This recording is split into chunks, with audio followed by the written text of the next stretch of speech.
नमस्कार मंडळी. इजिप्तमधील एक सांस्कृतिक गाव जिथे जगातील 5000 वर्षापूर्वीचे मानवी संस्कृतीचे पुरावे भरभरून सापडलेत, ते गाव म्हणजे लक्झर. कैरोहून अगदी पहाटेच्या फ्लाईटने आम्ही लक्झरला चाललोय. इथल्या डोंगर रांगांमधील कोरीव लेण्यांच्या गुहेमध्ये राजा राणीची पार्थिव शरीरे अर्थात ममी सापडलेत. एअरपोर्टवरून थेट आम्ही आमच्या बंगल्यावरती आलोय. ही आहे या बंगल्याची प्रशस्त गॅलरी. आणि जरा आतमध्ये जाऊयात. आतमध्ये आहे प्रशस्त हॉल आणि एक छानसं किचन, जिथे आपल्याला संध्याकाळचा स्वयंपाक करता येईल. खूपच मोठा बंगला मिळाला आहे आम्हाला आणि याची बेडरूम सुद्धा खूप छान आहे. आमच्या गॅलरीतून समोरच दिसत आहे जगप्रसिद्ध गाणारे पुतळे आणि हॉट एअर बलूनचा शो देखील. घरावरून जाणाऱ्या हॉट एअर बलूनमधली माणसे आम्हाला टाटा करतायत. पटकनावरून आम्ही व्हॅली ऑफ किंगमध्ये दाखल झालोय. इथल्या चुनखडीच्या ठिसूळ डोंगरांमध्ये विविध राजांची ममीज सुंदर लेणी बांधून ठेवली. आतमध्ये जाण्यासाठी अशा इलेक्ट्रिक व्हेकलची सोय आहे. इस्लामी शासकांनी आणि लुटारोनी लुटल्यामुळं इथल्या काहीच गुहा सुस्थितीत आहेत. त्याच आपण पाहणार आहोत. प्रत्येक लेण्याच्या बाहेर अशा प्रकारे नकाशा आणि माहिती लिहिलेली आहे. चला तर मग आपण आत जाऊन पाहूयात. या 62 नंबरच्या गुहेच्या बाहेर तुतनखामूनची ममी असं लिहिलेलं आहे. सर हॉवर्ड कार्टर यांनी ती कशी शोधून काढली याच्या संदर्भातले फलक देखील तिथं लावण्यात आलेले आहेत. खाली आत उतरण्यासाठी अरुंद असे लाकडी प्लॅटफॉर्म तयार करण्यात आलेले आहेत. आता आपण किंग्स चेंबरमध्ये प्रवेश करतोय. इथे आपल्याला त्याची प्रत्यक्ष ममी पाहायला मिळते. 19 वर्षांचं अत्यल्प आयुष्य लाभलेला हा सर्वात तरुण इजिप्तचा राजा आहे.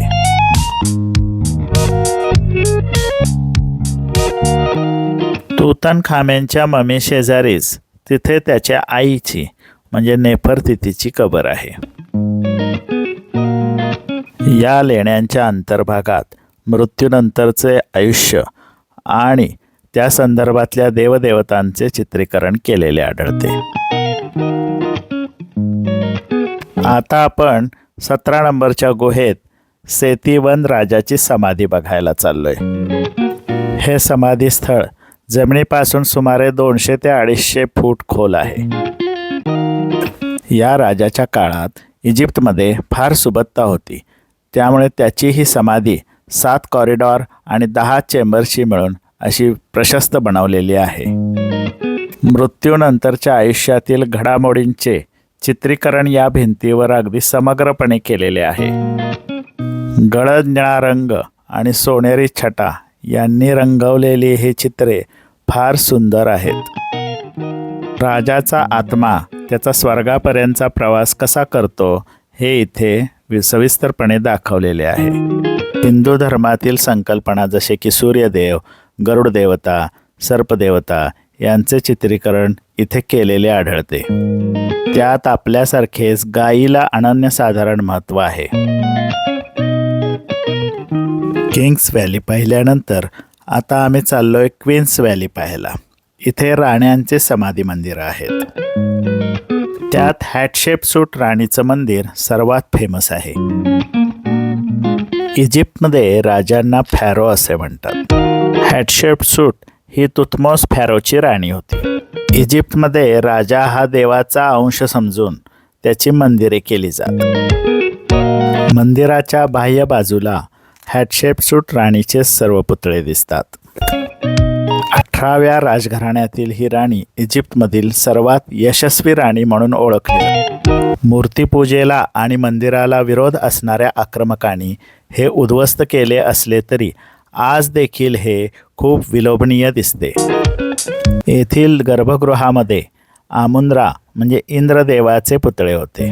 तो सूर्याचा अंश आणि देवांचा राजा समजला जाईल.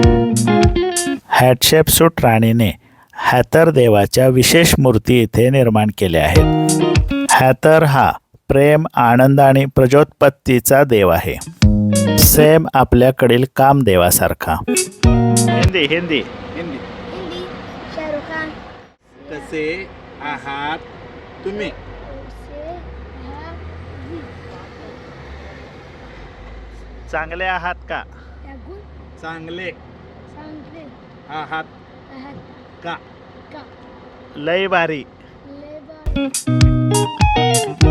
आता खास इजिप्शियन जेवणाचा बेत आहे. आमच्या रूमच्या अगदी शेजारचंच हॉटेल आहे. कडकडून भूक लागली होती, त्यामुळे मस्त जेवणावर ताव मारला. आता आपण जाणार आहोत सुप्रसिद्ध कर्नाक टेम्पल पाहायला. प्रवेशद्वाराजवळच सुरुवातीला एक मंदिराची छोटीशी प्रतिकृती ठेवण्यात आलेली आहे. 4,500 वर्षापूर्वीचे हे मंदिर देवांचा राजा आमून याच्यासाठी समर्पित आहे, म्हणजेच इंद्रदेवासाठी. चला तर मग हे मंदिर आपण सविस्तर पाहूया. प्रवेशद्वाराजवळ मेंढ्यांचे डोकं आणि सिंहाचं शरीर असलेले क्रायोफ्रिंग्स ओळीने मांडून ठेवलेले आहेत. कर्नाक हा मुसलमानी शब्द असून याचे खरे नाव आहे थिब्स टेम्पल. या देवळाची लांबी 2 किलोमीटर आणि रुंदी 1.25 किलोमीटर आहे. अशा क्रायोफिंग्सच्या ओळी आपल्याला सर्वत्र पाहायला मिळतात. हे अनिष्ट शक्तींपासून मंदिराचं रक्षण करणारे रक्षक आहेत. इजिप्तमधील प्रत्येक फेरोने अर्थात राजाने याचे वेळोवेळी नूतनीकरण व विस्तारीकरण केले आहे. नेहमी स्वतःचेच गुणगान गाणाऱ्या रामसेस II या राजाने इथे आपले स्वतःचे पुतळे उभे करून ठेवले. आता आपण मुख्य सभागृहात म्हणजे ग्रेट कोर्टमध्ये आलोय. इथे देवांचा राजा आमून, त्याची बायको मूठ आणि मुलगा खोन्स या तिघांची देवळे आहेत. आता आपण ग्रेट हायपोस्टाईल हॉलमध्ये आलोय. इथे दुसऱ्या रामसेस राजाने 134 महाप्रचंड खांब उभे केलेत. यातील मुख्य खांब हे 70 फूट उंचीचे आहेत. या विशाल खांबांवरती रामसेस राजाने इंद्रदेव, सूर्यदेव आणि इतर देवतांची चरित्रे कोरलेली आहेत.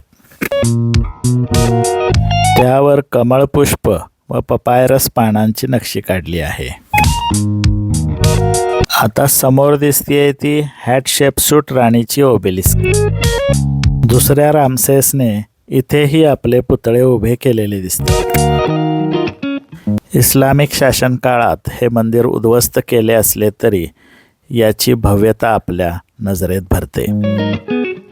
हा जगप्रसिद्ध गाणारा पुतळा आहे. इथल्या डोंगरातून येणारी हवा पुतळ्याच्या मधून जेव्हा जाते तेव्हा गाणं म्हटल्याचा भास होतो.